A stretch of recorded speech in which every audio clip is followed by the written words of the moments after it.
Senhor Deus, Pai querido que estás nos céus, te agradecemos, te louvamos, te imploramos por sabedoria, conhecimento, discernimento, entendimento, sabedoria e inteligência, hoje e sempre, não apenas na parte comum do conhecimento geral, mas principalmente na tua santa palavra, para que nós possamos entender melhor e da maneira que o teu Santo Espírito nos inspirar. Que hoje e sempre nós sejamos para a sua honra e sua glória, Senhor Deus. Em nome e por amor do Senhor Jesus, te agradecemos e te imploramos. Amém.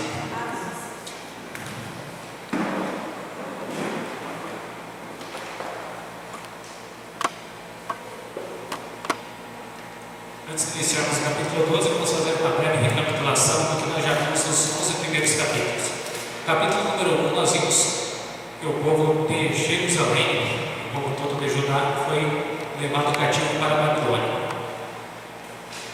No capítulo 2, nós vimos a respeito daquele sonho que Nabucodonosor não se lembrava, e todos os magos, astrólogos, todo aquele povo que era entendido em sabedoria da parte de Babilônia, lá na terra dos caldeus, não conseguiram descobrir o sonho, e Daniel e seus amigos oraram ao Senhor, e o Senhor revelou para eles sobre aquela estátua de 4 metais. No capítulo 3, em contradição com a estátua dos 4 metais, Nabucodonosor cria uma estátua inteira de ouro, e aquele que não adorasse aquela imagem seria réu de morte. Os 3 amigos de Daniel então foram lançados na fornalha de fogo ardente. No capítulo 4, nós vimos sobre aquele outro sonho que Nabucodonosor teve, e sobre os 7 anos que ele seria lançado fora do seu trono e passaria igual animal. No capítulo 5, nós vemos a queda de Babilônia, com tudo o que aconteceu com aquele outro, o neto de Nabucodonosor, e aquelas mãos que escreveram na parede o significado de cada uma daquelas palavras. Já no capítulo 6, o último dos capítulos, a parte histórica de Daniel, nós vimos a respeito de Daniel na cova dos leões. O porquê que ele foi lançado lá, e tudo nós conseguimos descobrir que foi por motivo de poder, ciúmes por Daniel ter passado na Babilônia e no outro império que ninguém assumiria algum cargo. Estava lá Daniel assumindo um cargo de chefia no outro império que veio do Medo-Persa. Capítulo 7, nós iniciamos as fases e capítulos proféticos do livro de Daniel. Capítulo 7, nós revemos aquela estátua de 4 metais. Dessa vez a profecia estava se enviando. Nós vimos os 4 animais, o significado de cada um e qual reino, qual império era simbolizado através daqueles animais. No capítulo 8, nós vimos sobre a grande batalha do carneiro e do bode. Nós acabamos descobrindo que aquele carneiro era o atual império Medo-Persa, que viria a derrotar a Babilônia, e o bode que derrotou o carneiro era o império greco-macedônio, que ainda nem existia. Já no capítulo 9, nós vamos a 70 semanas. Essas 70 semanas ficariam também dentro da profecia de Daniel 8,14, das 2.300 tardes e manhãs. E a finalização dessas 70 semanas, ou 490 anos, acabava se findando entre a morte de Jesus, tudo que ele cumpriu na cruz, e principalmente a última meia semana para o povo judeu poder abdicar de todos os seus pecados e poder ter realmente o Senhor. No capítulo 10, nós já temos algo um pouco diferente. Os tão afamados 21 dias de Daniel. Por que daquilo? Como ocorreu? Quem era? O que acontecia naqueles 21 dias e por que demorou os 21 dias? O que Daniel estava pedindo?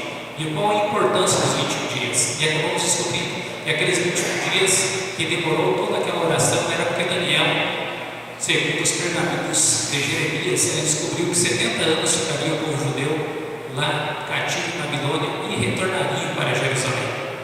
E o principal, voltando aquele povo, voltariam os sacrifícios diários, voltariam as oferendas, as populações por pecado e principalmente iniciaria logo após a construção do templo um outro decreto que estaria para ser lançado para o povo, liberando eles para o poder tanto político como eclesiástico, para poderem voltar e ter o início das 70 semanas para a vinda do Messias. Já no capítulo 11 da semana passada, nós vimos outro tema que falava sobre a grande guerra entre o rei do norte e o rei do sul, que seriam após o Império Medo-Persa e logo após alguns anos do Império Greco-Macedônio. Hoje, o último capítulo 12, vamos abrir nossas Bíblias. Esse capítulo trata dos últimos eventos antes do estabelecimento do eterno reino de Cristo. Vejam só, além de Daniel ter recebido todas essas informações, todos esses sonhos, essas visões, ter presenciado a linha do tempo para milhares de anos após ele, o que ocorria? Ele ainda recebeu informações até para os últimos dias.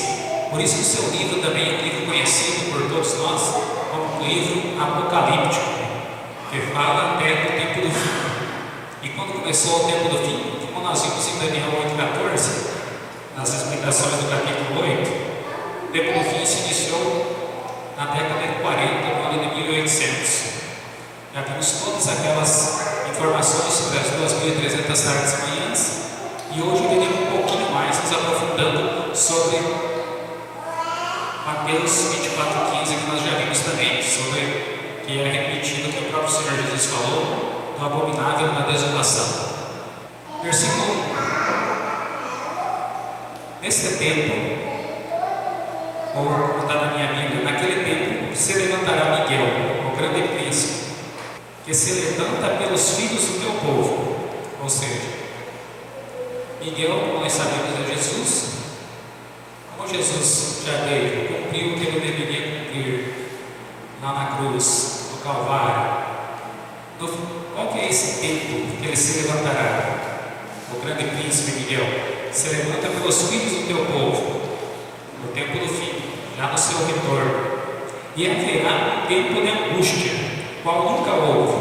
Também nós vimos em Apocalipse, que seria a grande tribulação, aqueles últimos dias, anos, antes do Senhor Jesus voltar. Logo após, em Apocalipse 13, nós vimos sobre a marca da besta, o que seria e como que ela vai tentar agir, como que nós esperamos que ela age, e toda aquela perseguição que será semelhante ao que ocorreu na perseguição da Idade Média com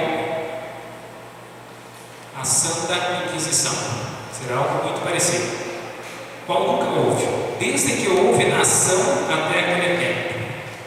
Mas naquele tempo livrar-se-á o teu povo, livrar-se-á o teu povo, assim como também nós já vimos que o justo viverá pela fé, aquela pessoa que escolheu o Senhor Jesus, é sincero de coração, procura seguir os seus mandamentos, tem o coração da maneira dela, mas o mais próximo possível de servir ao Senhor Jesus, é uma pessoa muito sincera, ela viverá pela fé. Todo aquele que se achar escrito no livro, esse livro também é citado algumas vezes na Bíblia, e através dos estudos nós descobrimos que é o livro chamado Livro da Vida. Já vimos também, ele é citado por Moisés. Versículo 2: muitos dos que dormem no pó da terra ressuscitarão. Então nós temos certeza de que é na volta do Senhor Jesus, porque quando que ocorrerá a ressurreição? No retorno do Senhor Jesus. Uns para a vida eterna, que são os que ressuscitarão na primeira ressurreição, mas também existe aquela ressurreição condicional. Como assim ressurreição condicional? Até aqueles que os traspassaram. Lembra dessa parte que nós vimos quando estudamos Apocalipse? Que era o quê? Aqueles que feriram ao Senhor Jesus na cruz, aqueles que ele prometeu para eles que eles veriam o homem, o Filho do Homem vindo nas nuvens do céu com muita glória e poder, aqueles mesmos também serão ressurretos aqui. E outros para a vergonha e desprezo eterno. Quem serão esses? Como nós já vimos em Apocalipse também, são aquelas pessoas após os 1000 anos que serão ressurretos, mas para a vergonha eterna. Versículo 3: Os entendidos, pois, resplandecerão como o resplendor do firmamento. Agora imagine quanta glória todas essas pessoas terão. Imagine a luz, o brilho que será emanado delas. E os que muitos ensinam a justiça refulgirão como as estrelas, sempre e eternamente. Vamos dar uma olhadinha nesse diagrama profético. Vamos dar uma olhada como se fosse hoje. O que nós temos? Lembra do fechamento da porta da graça? Esse fechamento da porta da graça, o que iria ocorrer? Seria logo quando o Senhor Jesus terminaria o seu trabalho de expiação, assim como o sumo sacerdote terminava lá no 10º dia do 7º mês de cada ano, e o Senhor Deus havia aceitado aquele sacrifício naquele dia, havia aceitado os pedidos de orações e pedidos de perdão por todo o povo. Ele sairia do santuário. Saindo ele vivo do santuário, o sumo sacerdote era sinal que o Senhor Deus aceitou todo aquele ato congregacional que eles faziam no 10º dia do 7º mês. E o povo teria colheitas fartas, teria prosperidade por mais um ano, até o próximo 10º dia do 7º mês do outro ano. Quando o Senhor Jesus acabar toda a sua expiação no Santo Santíssimo, no Santuário Celestial, ele vai sair, como já vimos em Apocalipse, do santuário. Saindo do santuário, vai se encher de fumaça. Assim como foi o santuário cheio de fumaça na inauguração que Salomão fez no templo de Salomão. Ninguém vai poder entrar, mas ele saindo, vai começar a cair as pragas, como nós vimos em Apocalipse. Antes um pouquinho, nós teremos a chuva serôdia, que será o derramamento do Espírito Santo, como nós já vimos, e também aquilo que nós cremos ser a marca da besta, o decreto dominical, onde começará toda a perseguição aos santos, aqueles escolhidos, aquelas pessoas que seguem o Senhor Jesus, aos verdadeiros. Também teremos muito clamor, porque diante de tanta perseguição, as pessoas clamarão ao Senhor, farão com que cada dia o Senhor ouça mais e mais pedidos de ajuda. Também teremos a personificação e haverá, logo após a saída, o fechamento da porta da graça, assim como lembra daquela passagem das 10 virgens, onde as 10 que eram espertas, astutas, aquelas 5 delas que levaram bom azeite que pudesse chegar até a casa do noivo, elas conseguiram ir lá. Mas as outras das 10, as outras 5 que eram nécias, não foram cautelosas e não tinham azeite. E aquele azeite é importantíssimo para a sua lâmpada. Quando chegaram lá, o noivo não as reconheceu. E aquilo lá é como se fosse uma explicação de como seria o fechamento da porta da graça. Porque não ficaria fácil o noivo pegar uma lamparina dele, ia lá no portão, ou na entrada, na porteira, seja lá o lugar que fosse, e ele mesmo iluminasse o rosto delas para reconhecer elas. Não seria fácil? Mas por que ele fala? Não conheço vocês. A mesma coisa será no fechamento da porta da graça do Senhor Jesus. Lembra que o que faltou para ela chegar até lá? O óleo. E o que simboliza o óleo? É uma espécie de simbolismo referente ao Espírito Santo. Se a pessoa não tem o Espírito Santo, como que ela vai ser reconhecida? Se a pessoa não tem o Espírito Santo, como que vai haver mudança na vida dela, reconhecimento do pecado e tentativa dela melhorar de vida, principalmente a vida espiritual? Então começam a cair as 7 pragas. Logo vem o decreto de morte. Voltando ali sobre o decreto dominical, existem alguns países no mundo que já têm esse decreto. O último a aderir isso foi a Argentina. A Argentina está proibindo as coisas, qualquer coisa relativa à econômica, por exemplo, mercados, farmácias, todas as partes que envolvem algum serviço com fim lucrativo, de serem abertos todo Já ocorreu isso há alguns meses atrás. Primeira ocorrência, a pessoa é multada. Teve um dono do supermercado lá que eu vi a notícia, multado. Segunda ocorrência, multado. A terceira ocorrência, ela ficará presa por 10 dias. Então, logo após já estarmos próximos à volta do Senhor Jesus e ao fechamento da porta graça, haverá esse decreto de morte que será lançado para aqueles que não estiverem guardando as leis impostas pelo poder da besta que sobe do mar, como nós já vimos. E será lançado um decreto de morte. Ali nós veremos também aquela grande angústia de Jacó. Como que é a angústia de Jacó? Lembra do que ocorreu com Jacó quando ele saiu lá da terra do tio dele para retornar à terra dos familiares dele? Como que estava Jacó? Logo ali quando ele tinha a notícia de que o seu irmão Esaú estava vindo ao seu encontro e com um grande poderio muito maior do que o dele. Ele não sabia se o irmão dele ia perdoar ele, não sabia se o irmão dele ia matar, se ia torturar, se ia poupar até a vida dos filhos dele, dos animais dele, muito menos a dele. Imagina a angústia que Jacó estava sofrendo naquela ocasião. Por isso, angústia de Jacó. Porque muitas vezes a gente não vai ter certeza, estamos salvos ou não. E vocês sabem que a mente humana, tão como ela se acha forte, ela também é muito fraca. Basta às vezes uma palavra já para reduzir o pensamento forte a nada, não é mesmo? Agora você imagine a angústia que nós estaremos sofrendo. Sendo perseguidos, o poder bélico, o poder militar, o poder civil, todos estarão à procura daqueles que seguem ao Senhor Jesus. Até os vizinhos, se você tiver vizinhos muito próximos ou alguém que não gosta de você, vai ser o primeiro a entregar você e a sua posição. Então, grandes aglomerações não serão interessantes para a gente morar.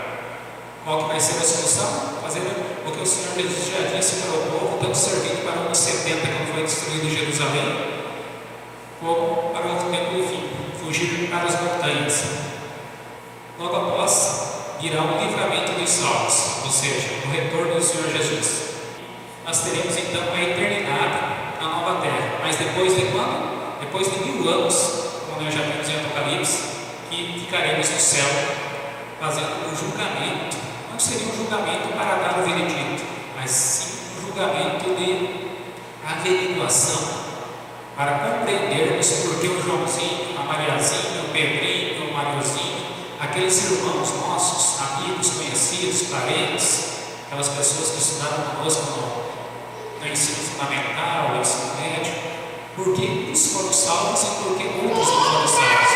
E lá nós teremos acesso aos livros de todos para tirarmos as dúvidas. Que o Senhor Jesus foi, sem dúvida alguma, mais do que justo, dando oportunidades e mais oportunidades para todas as pessoas. Se nós fizermos o seguinte diagrama, hoje, entre a segunda vinda de Jesus, teríamos a primeira ressurreição daqueles que estão mortos, até a eternidade na nova terra, e a segunda ressurreição são para aqueles que estarão perdidos. Mas a diferença é entre 1000 anos. Daniel 4, 12 e 4, vamos usar uma olhadinha. E tu, Daniel, fecha essas palavras e sela este livro. Interessantíssima essa primeira frase do versículo. Por quê? Até por volta de 1800, praticamente quase ninguém entendia todo o livro de Daniel. Como assim não entendia todo o livro? Acham-se poucos escritos com referência muito aprofundada em como o povo tem hoje. Como nós já vimos, muitos historiadores até relatam que muitos teólogos defendiam ser retirado o livro de Daniel, assim como a pastora Ailton fala no programa Bíblia Fácil, porque não acharam o intuito do porquê está lá o livro daquele. E agora você imagina, depois que foram se comprovando as histórias de Daniel, tudo que ele relatou há milhares de anos atrás, se comprovaram na história, aqueles mesmos que defendiam ser retirada toda a parte de Daniel da Bíblia, aí as pessoas até mudavam a versão. Como assim? Não era mais retirar, mas deu um acaso para ele falar que aconteceu isso, o império ganhou, mas como que ele vai saber? Se fosse por ele mesmo, o império 600 anos após ele, que iria assumir o poder mundial. Estava comprovado, e mais comprovado, que todo o livro de Daniel é inspirado pelo Senhor. Continuando no versículo 4. Até o fim do tempo, muitos correrão de uma parte a outra, e a ciência se multiplicará. Vocês notaram que, se vocês forem analisar toda a história humana, só houve uma grande evolução da ciência a partir, principalmente, do iluminismo, quando ocorreu na Europa, ali por volta de 1800, a Revolução Francesa e muitas outras coisas. Porque antes dessa época, quem que mantinha o poder? Quem que regulava tudo? O que poderia ser feito, o que não poderia, o que era coisa que era para ser digno de morte, principalmente na época da Santa Inquisição. E a ciência se multiplicará. Olha só, até o fim do tempo, muitos correrão de uma parte a outra. Ou seja, até o fim do tempo, muitas e muitas pessoas tentariam desvendar os segredos desse livro. Até o fim do tempo, muitas e muitas pessoas fariam de tudo para conseguir explicar, entender tudo que estava ali. Mas poucos conseguiram. E depois, ali na época de 1800, e a ciência se multiplicará, o conhecimento se multiplicou. Por isso teve o grande revivamento. Para quem assistiu essa semana passada na TV Novo Tempo, sobre o início da Igreja Adventista, deu para ter uma noção muito boa sobre quão grande foi o revivamento, devido a um versículo que foi bem interpretado sobre o seu conteúdo. Erraram apenas a parte do evento, mas foi muito bem interpretado toda a parte profética. Até a data eles conseguiram descobrir. E para uma época onde não tinha meios de comunicação que existem hoje, não tinham oportunidades de viajar rapidamente igual tinha hoje, era tudo na base do a pé, a carroça ou máquinas a vapor, e conseguiram em pouco tempo levar a mensagem a milhares e milhares de pessoas. Se multiplicou ou não se multiplicou a ciência, o conhecimento, em pouquíssimos anos? Diferente de hoje, que qualquer mensagem pode chegar até o outro lado do mundo em milésimos de segundo. Como nós vimos, em Daniel 8,14, fala sobre as 2.300 tardes e manhãs. Mas o que tem a ver essas datas? 538 a 1798. Vamos dar uma olhadinha em Daniel 7,25, final do versículo. E eles serão entregues a sua mão por um tempo, tempos e metade de um tempo. Lembra como nós traduzimos, segundo Daniel 11,13, esse tempo era um ano, e nós somando tudo deu 1260. Dos anos 538 até 1798, era esse o tempo que a abominação desoladora iria perseguir veementemente os cristãos, iria perseguir com grande afinco e colocar coisas que não tinham. A Bíblia e tradições de homens foram implantadas. 1260 anos de perseguição. Do ano 457 a.C. até 1844 foram as 2.300 tardes e manhãs. Que se nós pegarmos 2.300 menos o ano 457, que foi a saída do decreto que liberava o povo judeu, tanto politicamente como eclesiasticamente, a poderem fazer tudo que eles pretendiam, e assim como no livro de Esdras é citado, capítulo 1, no primeiro ano de Ciro, rei da Pérsia, para que se cumprisse a palavra do Senhor por boca de Jeremias, despertou ao Senhor o espírito de Ciro, rei da Pérsia, qual fez passar pregando por todo o reino, como também por escrito.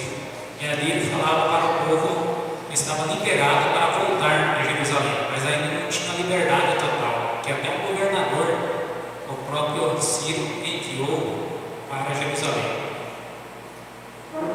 Então se iniciou a contagem no ano 457, quando saiu o decreto de Artaxerxes. Continuando. E eu, Daniel, olhei, versículo 5, e eis que estavam outros dois, um desta banda à beira do rio e o outro da outra banda do rio. Versículo 6. E ele disse ao homem vestido de linho, que estava sobre as águas do rio: que tempo haverá até o fim das maravilhas? Versículo 7. E ouvi o homem vestido de linho, que estava sobre as águas do rio, quando levantou a sua mão direita e a sua mão esquerda ao céu e jurou, por aquele que vive eternamente, que depois de um tempo, de tempos e metade de um tempo. Olha, novamente aqui é aparecida essa fração. E quando tiverem acabado de destruir o poder do povo santo, todas essas coisas serão cumpridas. Notem bem essas últimas frases. E quando tiverem acabado de destruir o poder do povo santo, toda aquela perseguição era no intuito de fazer o quê? Destruir todo o povo santo. Hoje, vendo um programa, tinha uma discussão entre judeus e cristãos, pessoas judaicas de nascimento, cristãos, estavam discutindo sobre a palavra, falando sobre a palavra. E achei interessante um deles explicando que a abominação desoladora, Roma, eles fizeram a destruição do templo de Jerusalém no ano 70. Mas por quê? Quando o povo era meio rebelde, eles iam lá para dar aquele corretivo que eles gostavam, mas eram as pessoas muito rígidas, por isso eles ficaram tanto tempo no poder mundial. Eles chegaram, destruíram o templo, estavam tentando destruir o judaísmo, fazendo com que não tivessem os sacrifícios. Por isso, um dos motivos de ser destruído o templo, não tivessem os sacrifícios que eram feitos de sangue, não tivessem as reuniões. Por isso o motivo de até hoje algumas congregações serem chamadas de seita. Aí eles explicando, os próprios judaicos lá, os próprios judeus, explicando que para eles de Roma o judaísmo era uma seita, e dentro do judaísmo nós sabemos que tinha os fariseus, que era aquela seita, aquela congregação, aquele povo que procurava estudar mais a palavra, se aprofundar nos pergaminhos. Já os saduceus, a seita dos saduceus já era diferente. Eram as pessoas que estavam mais voltadas aos serviços do santuário. Eles se aprofundavam mais no conhecimento e realizar da maneira mais correta possível os serviços do santuário, os atos cerimoniais. Aí tinha outro que eu não lembro muito bem o nome, que eram outros que até não concordavam muito com aqueles e foram até para o deserto e acabaram praticamente sendo dizimados, e talvez nem exista mais algum representante daquela congregação que eles chamavam de seitas. Por isso que o apóstolo Paulo até fala sobre que o cristianismo também era considerado uma seita. E por que lá depois do ano 320 o imperador acabou se convertendo ao cristianismo? Então começaram a ser perseguidos para tentar dizimar. E quem estava usando esse poder? O mesmo que sempre tentou acabar com tudo e até com a própria vida de Jesus, Satanás. Versículo 8. Eu, pois, ouvi, mas não entendi. Agora imagine só. Daniel, que nós vimos no capítulo 17, ganhou o poder do Senhor Deus, o entendimento dos sonhos e visões. Aí ele tem todas essas visões, toda essa linha do tempo, e ele não entendeu. Porque, além de como nós vimos aqui no versículo 4, é tu, Daniel, fecha estas palavras e sela este livro, além de estar fechada por lá, que o entendimento só viria depois do início do tempo Ele vendo tudo aquilo ali, e talvez ele mesmo estava imaginando que era para milhares de anos após ele. Por isso eu disse: Senhor meu, qual será o fim destas coisas? Versículo 9. E ele disse: vai, Daniel, porque estas palavras estão fechadas e seladas até o tempo do fim. Ou seja, não adianta você querer entender agora, isso aqui por um tempo muito distante, só vai ter entendimento daqui um tempo muito longo. Se você notar ali no versículo 14 do capítulo 8, vai ser cada mais de 2.300 anos após. Versículo 10: muitos serão purificados e embranquecidos. Olha só, lembra de algo que nós vimos em Apocalipse sobre embranquecidos? As vestes brancas da justiça. Quem é o único que pode dar essas vestes brancas da justiça? O Senhor Jesus. Quem é o único que pode nos purificar de todo pecado? Pode nos limpar de todo pecado? Só o Senhor Jesus. Muitos serão purificados e embranquecidos e provados. Você ainda será provado. Mas os ímpios procederão impiamente, e nenhum dos ímpios entenderá, mas os sábios entenderão. Versículo 11. Já podemos ler também aqui. Desde o tempo em que o contínuo sacrifício foi tirado e posta a abominação desoladora, haverá 1290 dias. Interessante isso, né? 1290 dias, primeira vez que aparece essa informação. Nós já vimos 1260, os 490 anos, aí 70 semanas de Daniel 9. Já vimos 2.300 tardes e manhãs, São Daniel 8:14. Mas agora 1290, primeira vez que aparece esse número. Mas qual o significado desse número? Onde que ele aparece? Quando ele se cumpriu? Qual é o intuito desse número diferente?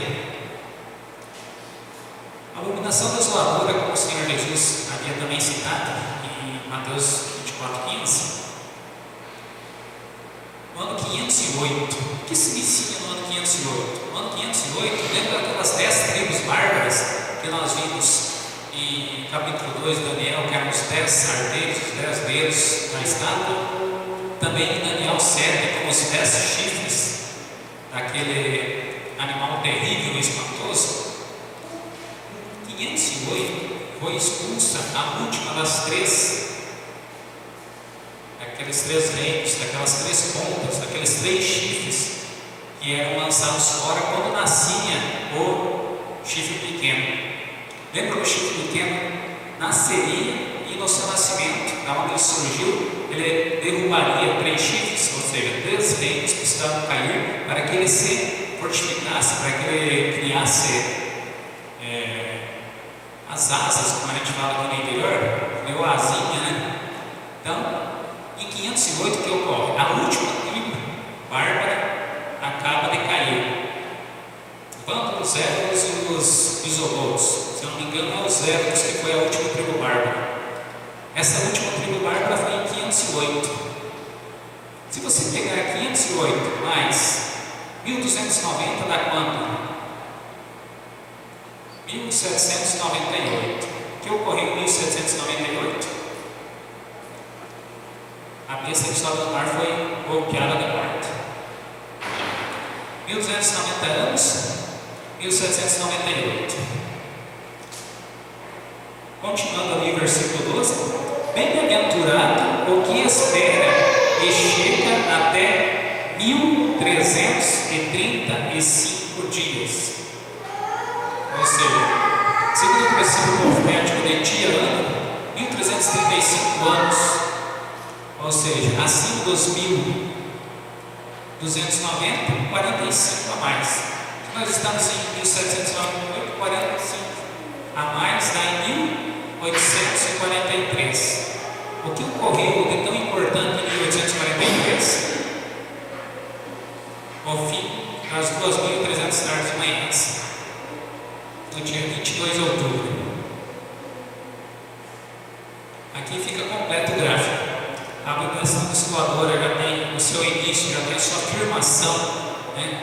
A sua criação a partir da última tribo bárbara sendo derrubada em 508, com mais 1290 anos ou dias proféticos, 1798, mais 1335, além de 1508, daria em 1843, quando as 2.300 tardes e manhãs acabam finalizando. Versículo 13 e último: Tu, porém, vai até o fim, porque repousarás e estarás na tua sorte no fim dos dias. Olha só que promessa interessante para Daniel. Ó, Daniel, você vai até o fim, porque repousarás, já estava com 80 e poucos anos, repousarás e estarás na tua sorte no fim dos dias. Qual seria a sorte para Daniel no fim dos dias? A ressurreição.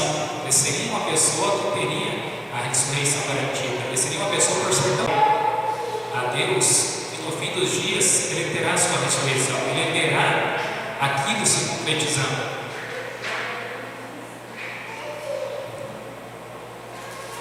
Voltemos ao versículo 1. Naquele tempo se levantará Miguel, o grande príncipe, que se levantará pelos filhos do teu povo, e haverá um tempo de angústia, qual nunca houve, desde a dominação, até naquele tempo. Mas, agora está até no telão, naquele tempo livrar-se-á do teu povo, todo aquele que se achar escrito no livro. E Daniel, estaria escrito no livro do Senhor ou não? Uma pessoa tão abençoada como ela, não é mesmo? Queridos irmãos, espero ter conseguido ajudar, esclarecer um pouquinho para vocês aqui sobre o livro de Daniel. Domingo que vem, vamos fazer uma recapitulação